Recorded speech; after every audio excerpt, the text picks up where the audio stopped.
임종을 앞둔 사람을 돌보는 의사를 호스피스 의사라고 합니다.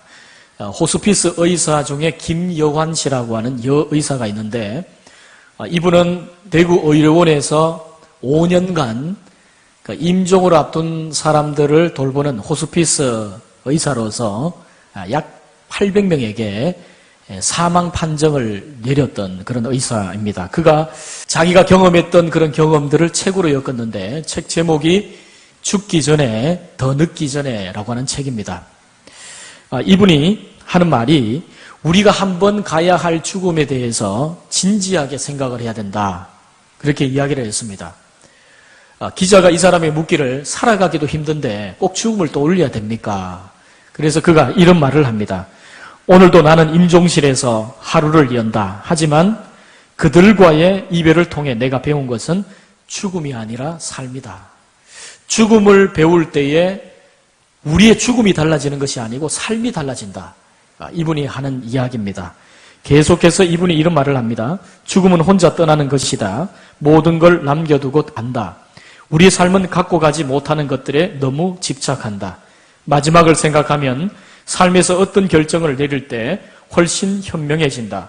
중세 수도원 수사들은 메멘토 모리, 죽음을 기억하라 라고 서로 인사했다. 죽음과 소통하는 것이다.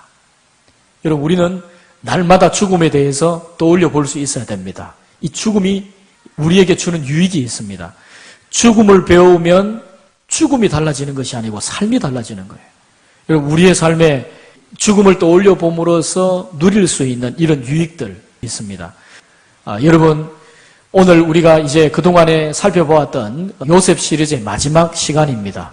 비전 인생 그 마지막 시간으로 축복의 세대 계승이라는 제목으로 여러분과 말씀을 나눠보게 되는데, 우리가 오늘 읽었던 본문의 내용은 요셉의 부친 야곱의 장례식과 또 요셉의 임종에 대해서 우리에게 말씀하고 있는 내용입니다.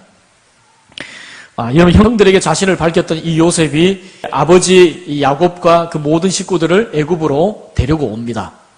이제 남은 5년 동안의 극심한 흉년으로 많은 곳에서 고통할 때에 요셉의 식구들은 흉년기를 잘 보낼 수 있었고 거기에서 번성한 민족이 됩니다.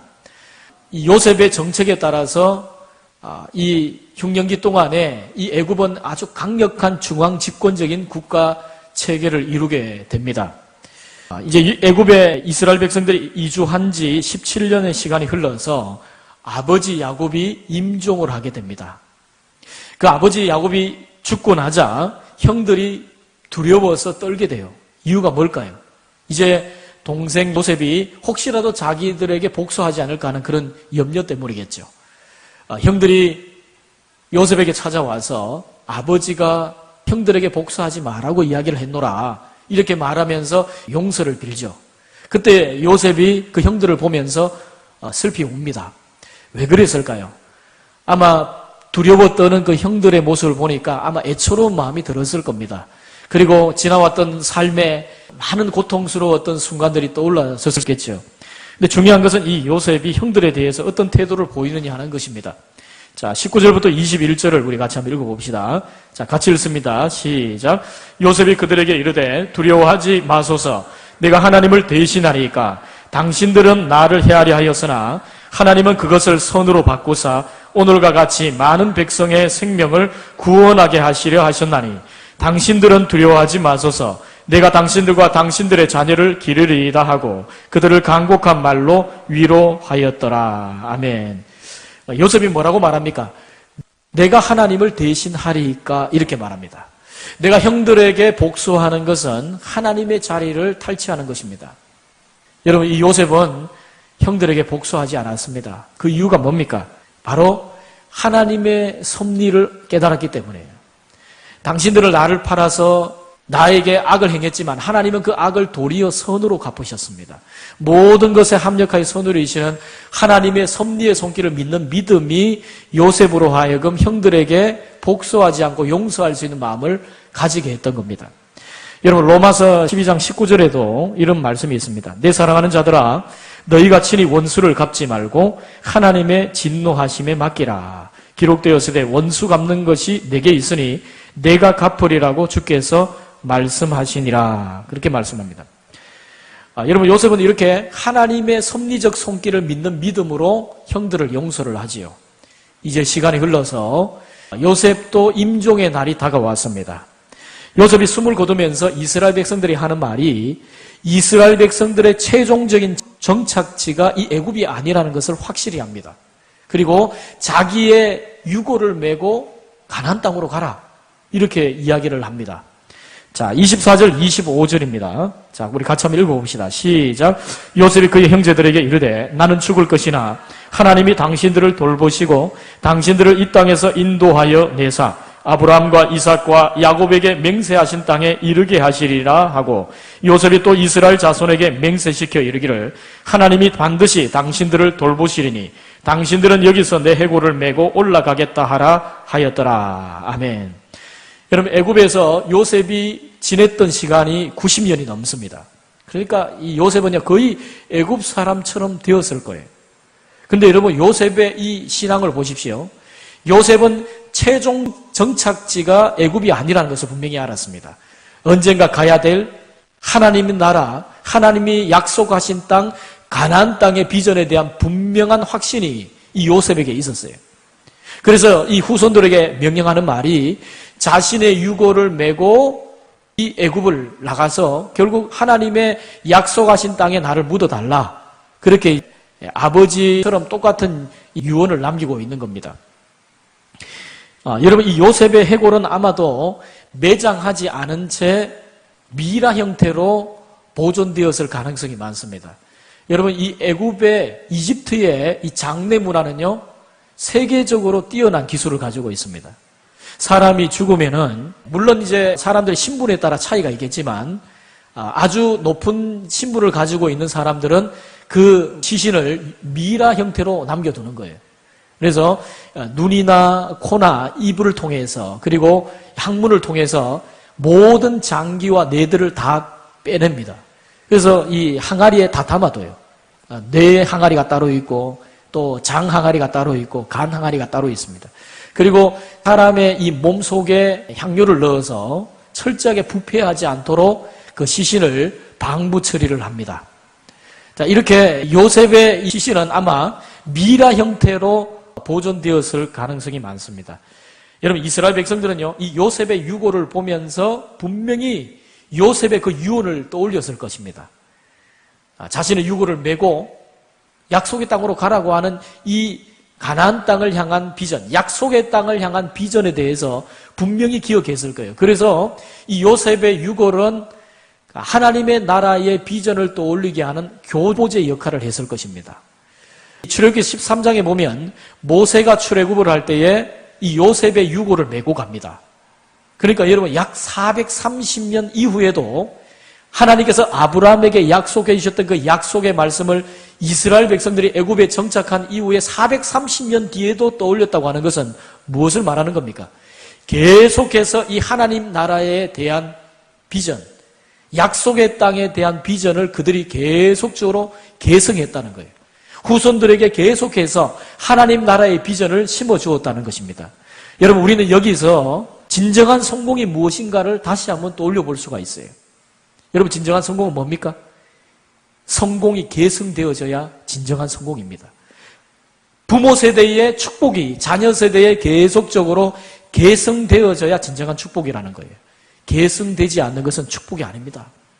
계승되어지지 않는 성공은 성공이 아니란 말씀입니다. 여러분, 요셉이 평생 하나님 나라의 비전을 꿈꾸고 있었을 뿐만 아니라 죽은 이후에도 그 하나님 나라에 확장되어지는 그 하나님 나라의 비전에 대한 분명한 의식을 가지고 있었어요. 그래서 자신의 유고를 메고 가나안 땅으로 가라, 그렇게 이야기를 했던 겁니다. 여러분, 우리 교회가 내일의 꿈이 자라는 교회가 돼야 됩니다. 당대의 부모의 믿음의 신앙이 자녀 세대에 그대로 계승되어질 때에 그것이 진정한 성공입니다. 여러분, 영어에 succeed라고 하는 단어가 있어요. 이 단어는 성공하다, 계승하다, 그런 뜻이 있습니다. 근데 이 succeed라고 하는 동사형의 명사형은 두 가지로 나눠져요. success, 성공이라는 단어와 succession, 계승이라고 하는 단어로 나누어집니다. 프랑스어도 동일하게 이런 변화형을 겪는데, 이 성공과 계승은요, 깊은 관련이 있다는 거예요. 진정한 성공은 뭐냐? 계승과 관련되어 있습니다. 부모 세대의 축복이 자녀 세대에 계승되어질 때 그것이 진정한 성공입니다. 부모 세대의 성공이 자녀 세대의 성공으로 계승되어질 때에 그것이 진정한 성공이라고 하는 것이에요. 여러분, 이렇게 요셉이 가졌던 하나님 나라의 비전은 후손들에게 그대로 전달되는 겁니다. 여러분, 부모 세대에 아무리 성공하고 축복을 받아도 자녀 세대에 그 축복이 물려지지 않으면 그것이 어떻게 축복이겠습니까? 그것이 어떻게 성공이겠냐는 거예요. 부모의 신앙이, 부모의 믿음의 스토리가 자녀들에게 물려지고 부모의 하나님 나라의 비전이 자녀 세대에 그대로 계승되어질 때에 그것이 진정한 성공이라는 거예요. 그래서 여러분, 요셉이 지금 임종을 앞두면서 후손들에게 자신의 유고를 메고 가나안 땅으로 가라, 이렇게 그들에게 비전을 심어주고 있는 것이죠. 여러분, 오늘 본문 앞에 이 요셉에 붙인 야곱의 임종 때에도 그 사실을 알 수가 있습니다. 여러분, 창세기 47장에 보면 이 요셉에 붙인 야곱이 임종이 가까우니까 자녀들에게 이런 유언을 남겨요. 자, 창세기 47장 29절 30절입니다. 우리 같이 한번 읽어보겠습니다. 같이 읽습니다. 시작. 이스라엘이 죽을 날이 가까우매 그의 아들 요셉을 불러 그에게 이르되 이제 내가 내게 은혜를 입었거든 청하노니 내 손을 내 허벅지 아래에 넣고 인애와 성실함으로 내게 행하여 애굽에 나를 장사하지 아니하도록 하라. 내가 조상들과 함께 눕거든 너는 나를 애굽에서 메어다가 조상의 묘지에 장사하라. 요셉이 이르되 내가 아버지의 말씀대로 행하리이다. 아멘. 야곱도요, 자신의 시신을 어디에다 매장해달라고 말합니까? 조상들의 땅에. 그것이 어디입니까? 요셉과 똑같습니다. 가나안 땅, 막벨라 굴에 자신의 조부 아브라함이 묻혀있는 그곳에 자기를 묻어달라고 이야기를 합니다. 왜 그럴까요? 아버지 요셉의 아버지 야곱 역시도 하나님 나라의 비전을 가지고 있었다는 거예요. 자녀 세대에게 지금 하나님 나라의 비전을 물려주고 있는 겁니다. 여러분, 지금 야곱도 아들이 지금 총리입니다. 요셉이 지금 총리죠. 부귀영화를 다 누릴 수 있는 거예요. 그러나 그 부귀영화를 다 누릴 수 있지만 이곳이 영원한 정착지가 아니라 약속의 땅 가나안으로 가야 될 그 비전을 분명히 하고 있는 거예요. 여러분, 야곱은요, 일평생 동안 많은 것을 누렸던 사람들입니다. 얼마나 많은 것을 움켜잡기 위해서 노력을 했습니까? 수많은 것을 잡으려고 그가 움켜잡는 그런 인생을 살아갔어요. 그런데 그의 인생의 마지막 순간에 남아있는 것이 뭡니까? 결국 자기에게 남을 것이 뭡니까? 그는 분명히 알았다는 거예요. 결국 하나님의 나라, 하나님의 품 밖에는 남는 것이 없다는 거죠. 그 신앙을 지금 자녀 세대에게 계승하기 위해서 지금 유언을 남기고 있는 겁니다. 여러분, 1977년에 부산에서 있었던 일인데요. 실제 있었던 일인데 이게 정말 믿을 수 없는 일이 일어났어요. 한 여인이 남편을 일찍 여의고 사남매를 고생하면서 키웠습니다. 그래서 사남매를 다 출가를 시켰어요. 그런데 이제 중병에 걸려서 임종을 앞두고 있는 겁니다. 자녀들이 다 모였습니다. 그 자녀에게 이제 남은 유언을 남기는데 이렇게 말을 합니다. 내가 이제 여한이 없구나. 그런데 한 가지 내 마음에 평생토록 원통한 것이 하나 있는데 내가 이제까지 이 손가락에 다이아 반지 한번 끼워보지 못한 것이 그렇게 원통하구나. 자녀들이 모였습니다. 그것 때문에. 어머니 소원이라고 하는데 어머니 소원은 한번 풀어드려야지. 그래서 자녀들이 십시일반으로 돈을 모아봤지만 그 다이아 반지를 갑중에 이렇게 할 수 있는 돈이 모여지지 않는 거예요. 한 자녀가 생각하기를 우리 이웃집에 아주 잘 사는 아주머니가 있다. 그 아주머니에게 다이아 반지 좀 빌려가지고 어머니 끼워드렸다가 임종하시면 뭐 돌려드리면 되지 않냐. 이렇게 한 겁니다. 그래서 이웃집 아주머니에게 3kg짜리 다이아몬드 비쌉니다. 그것을 빌려와서 이제 어머니의 손에 끼워드리니 어머니가 그것을 불빛에 비춰보고 굉장히 좋아하시는 거예요. 야, 참 곱구나, 아름답구나. 나도 이렇게 이 반지를 끼워보다니 너무 좋구나. 그러면서 임종이 가까웠는지 이제 내가 물 한 모금 먹고 죽고 싶구나. 이제 돌아가시려고 하는가 봐요. 그래서 물 한 컵을 갖다 드리니 어머니가 그 다이아 반지를 입에 털어놓고 물을 삼키면서 꿀꺽 삼켜버렸습니다. 큰일 났어요, 이제. 그리고는 이제 돌아가셨는데, 자녀들이 이제 의논을 하는데 아들들이 하는 말이, 이거 뭐 어떡하겠냐. 해부를 해서 반지를 꺼내야 되지 않겠냐. 근데 이 딸들이 우는 거예요. 이거는 어머니 2번 죽이는 거예요. 안 된다는 거예요. 딸들이 하도 울어서 결국 어머니를 그냥 장례를 치르고 이제 화장을 합니다. 화장하면 이제 나오면 되니까. 이 다이아 반지는 이 불에 강하잖아요. 그래서 뭐 화장하면 이게 남으면 돌려받으면 되니까 그렇게 생각했는데 이 화장하는 불이 굉장히 강했던가 봐요. 다 손상이 되어가지고 다이아 반지를 쓸 수 없게 돼버린 겁니다. 그래서 자녀들이 그 다이아 반지 물어주느라고 뼈 빠지게 또 고생해서 결국 그 다이아 반지 물어줬다는 거예요. 여러분, 우리가 이 땅에서 떠날 때에 가져갈 수 있는 것 아무것도 없습니다. 다이아 반지 3kg짜리 가져갈 것 같습니까? 잘못하면 해부당합니다. 자녀들 고생시키는 거예요. 여러분, 우리가 이 땅을 떠나갈 때 가져갈 수 있는 것 아무것도 없어요. 여러분, 이 땅에 뭐 아무리 내가 잘 살아도요, 다 내가 누리고 내가 모아두었던 것을 다 두고 가야 하는 것이죠. 여러분, 유명한 강해 설교가 존 메가더 목사님이 이런 말을 했습니다. 우리가 죄의 저주 아래 사는 동안 이 세상에서 알았던 그 어떠한 즐거움도 천국의 순전한 기쁨에 비하면 사소하고 하찮은 유의일 뿐이다 그랬어요. 이런 세상에 내가 아무리 많은 것을 누린들 그것이 천국과 비교할 수 있겠습니까? 그것이 하나님의 품과 비교할 수 있겠습니까? 여러분, 우리가 하나님 품에 안길 때에 자랑스러운 것이 뭐가 있을까요? 내가 하나님 앞에 자랑스럽게 내어놓을 수 있는 것이 뭐겠습니까? 이 세상에 그 어떤 것도 천국에 비하면 다 하찮은 것들인 거예요. 오직 하나님 나라의 비전이 자녀들에게 물려줄 수 있는 가장 소중한 유산인 겁니다. 여러분, 야곱도 요셉도 이 사실을 죽음 앞에서 깨달은 거예요. 그래서 그 자녀들이 그것을 지금 물려주는 겁니다. 그렇게 유언을 남겼던 이 야곱의 다음 모습을 한번 보십시오. 자, 창세기 47장 31절. 우리 같이 한번 읽어봅니다. 같이 읽습니다. 시작. 야곱이 또 이르되 내게 맹세하라 하매 그가 맹세하니 이스라엘이 침상머리에서 하나님께 경배하니라. 아멘. 자, 야곱이 요셉에게 자신의 시신을 조상의 땅에 묻어달라. 그것을 맹세해라. 이렇게 이야기를 하고 나서요. 그 다음에 하나님께 경배합니다.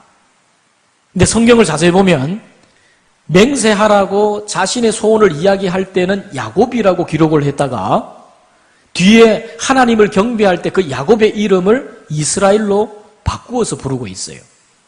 이것은 성경이 의도적으로 기록한 것입니다. 의도적으로. 왜 성경은 야곱이라고 그랬다가 그 야곱이 하나님을 경배하는 그 순간에 이스라엘이라고 그 이름을 바꾸어서 불렀을까요? 여러분, 지금 이 야곱이 마지막 순간에 왜 하나님께 경배하고 예배하는 그런 모습을 보이겠습니까? 지금 임종의 순간에 자녀들에게 물려줄 수 있는 가장 값진 유산이 뭔가? 인생이 가장 가치 있어지는 그 순간이 뭔가? 예배하는 것이라고 하는 그 메시지를 자녀들에게 지금 보여주고 있는 거예요. 하나님을 예배하는 것이 최고의 아름다운 삶이라고 하는 것을 그 후손들에게 지금 유산으로 물려주고 있는 겁니다. 그래서 여러분, 지금 야곱이 하나님을 경배하는 그 순간에 하나님은 그 야곱의 이름을 이스라엘이라 바꾸어서 부르고 있어요. 이 개인의 소원이 민족 전체의 소원으로 바꾸어지고 있는 겁니다. 야곱의 궁극적인 소원은요, 후손들이 하나님께 영광 돌리는 민족이 되는 것입니다. 하나님을 경외하는 민족이 되는 것이 야곱의 궁극적인 소원이었어요. 그래서 이 개인 야곱의 이 생애가 이스라엘이라는 공동체적인 정체성으로 지금 전이되고 있는 거예요.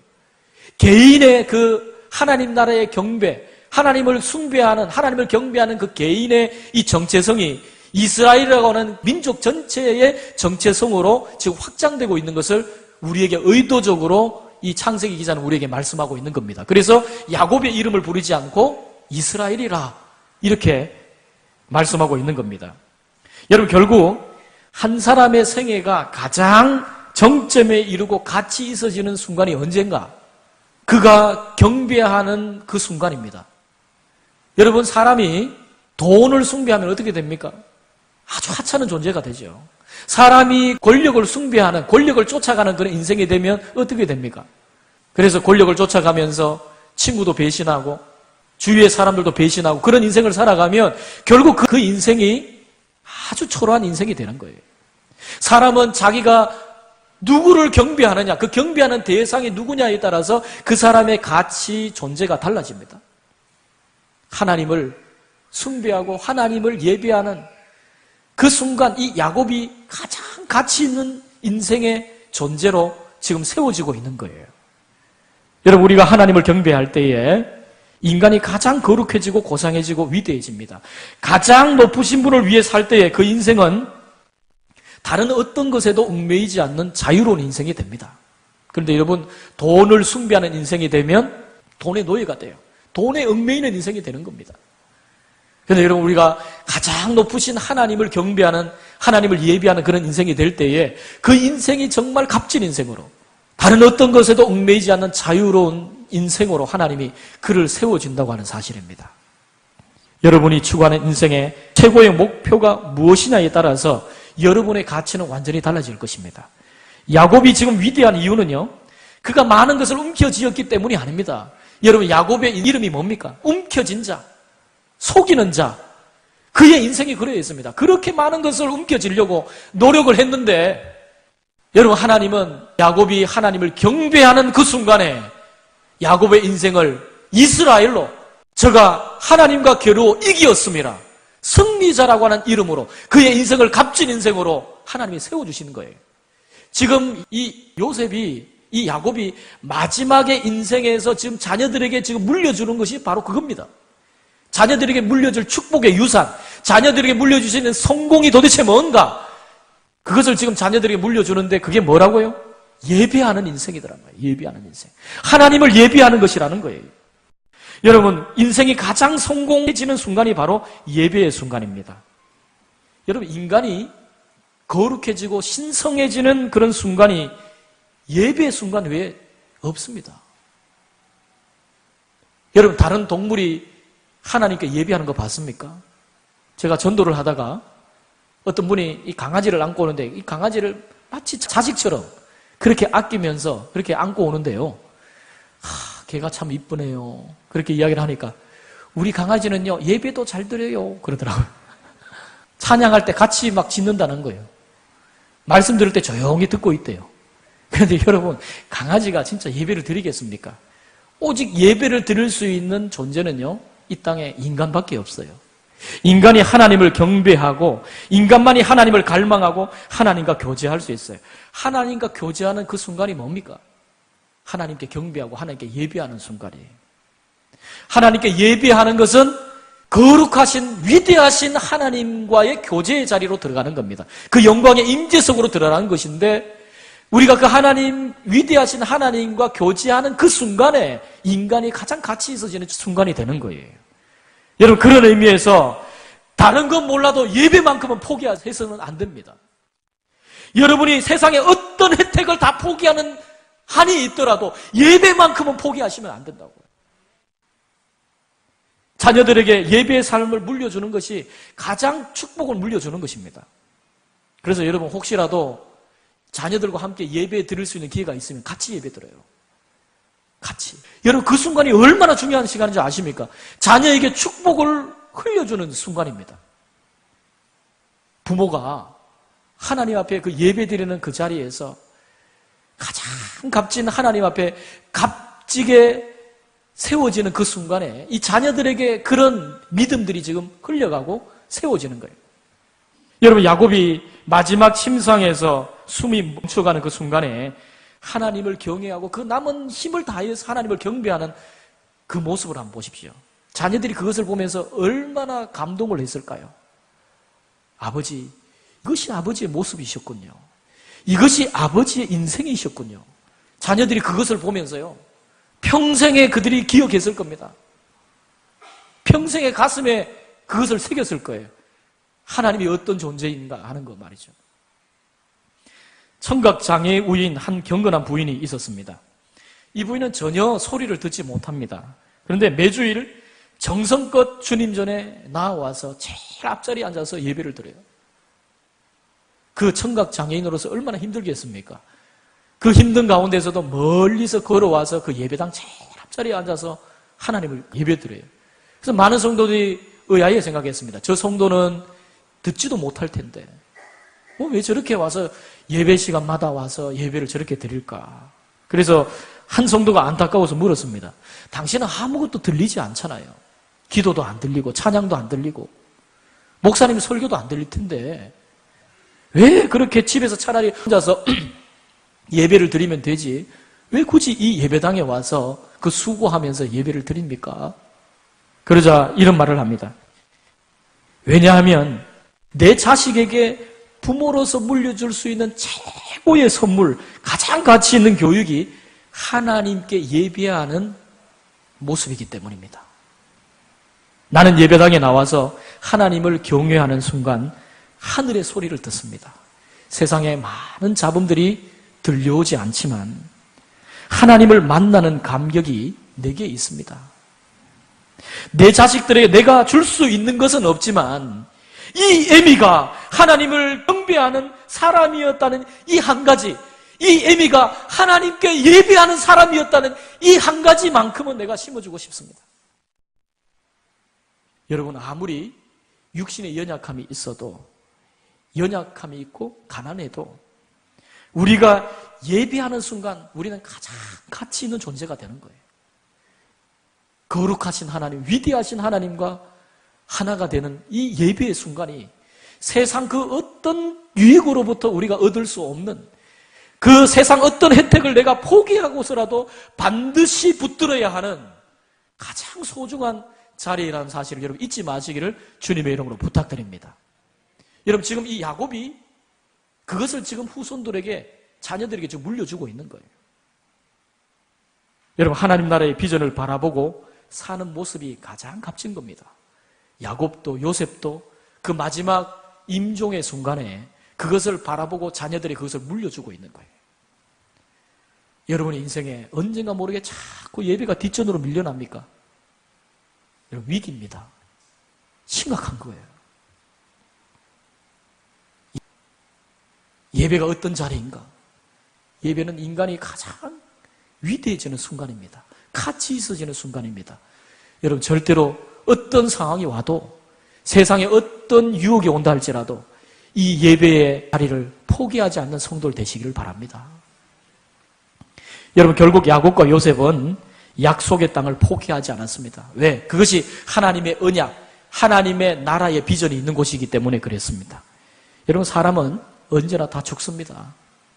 여러분, 우리는 죽음을 통해 배워야 합니다. 죽음을 통해서 우리가 배울 수 있는 것은 죽음이 아니라 삶입니다. 우리가 어떻게 살아야 될 것인가가 분명해지는 거예요. 진정한 성공은요, 계승되어지는 성공입니다. 진정한 축복은 계승되어지는 축복이에요. 여러분의 자녀들에게 예배를 물려주고 축복을 물려주고 성공을 물려주는, 그래서 여러분의 가정이 내일의 꿈이 자라는 가정이 되기를 바랍니다. 우리 교회가 내일의 꿈이 자라는 교회가 되기를 주님의 이름으로 축원드립니다.